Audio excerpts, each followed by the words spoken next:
Secretary J. Johnson and I had issued to the American public a month earlier.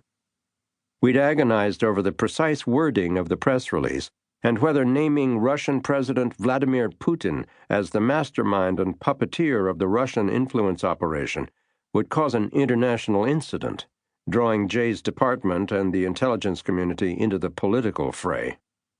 Reading responses to exit polls, I realized that our release and public statements simply hadn't mattered.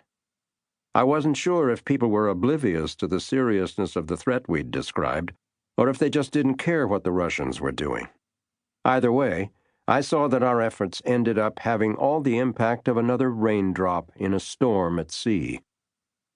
I wondered what President Obama was thinking, and if he regretted his reticence to put his thumb on the scale of the election, as he put it, by not publicly calling out the Russian interference while Putin was effectively standing on the other end of that scale.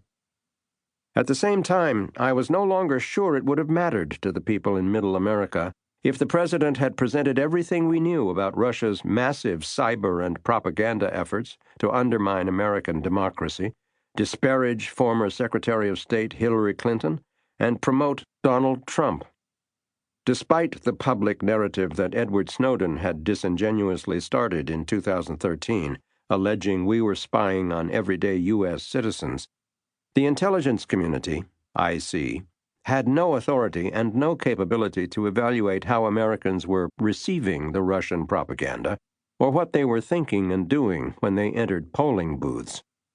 In a lot of ways, our capabilities were like the physical infrastructure at the signals intelligence facilities in Ukraine I'd visited in 1991 after the Iron Curtain fell.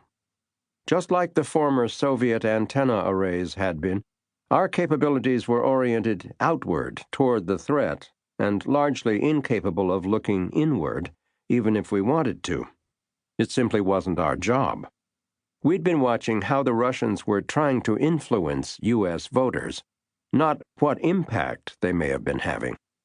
We had no empirical evidence to assess whether the Russian influence campaign was working, and on Election Day, I was disturbed to recognize it probably had. I didn't realize it then, but the Russians were just as shocked as we were. They'd succeeded beyond their wildest imagination and were completely unprepared for their own success. The Russian propaganda network in the United States, formerly known as Russia Today and since rebranded as just RT, was jubilant in calling the election for Mr. Trump. That's what this is, a defining moment in global history, that America is willing to turn the page and possibly isolate itself from the rest of the world. They declared, the next speech that Donald Trump gives to the world will be one of the most important speeches in the history of the world. As the anchors reveled in Trump's victory, the crawl at the bottom of the screen continued running lines intended to delegitimize Clinton's win, such as, several states report broken voting machines. The Russian internet troll factory scrambled to stop its #DemocracyRIP social media campaign, set to run from its fake accounts on Twitter and Facebook. In the middle of all this, Putin lost the chance to return the favor of challenging Clinton's victory, as she'd challenged the results of the 2011 Russian election when she'd been U.S. Secretary of State. I don't believe he minded at all. After the election, the CIA and the FBI continued to uncover evidence of pre-election Russian propaganda, all intended to undermine Clinton and promote Trump, and the intelligence community continued to find indications of Russian cyber operations to interfere with the election. At a National Security Council meeting on Monday, December 5th, President Obama gave us more explicit instructions.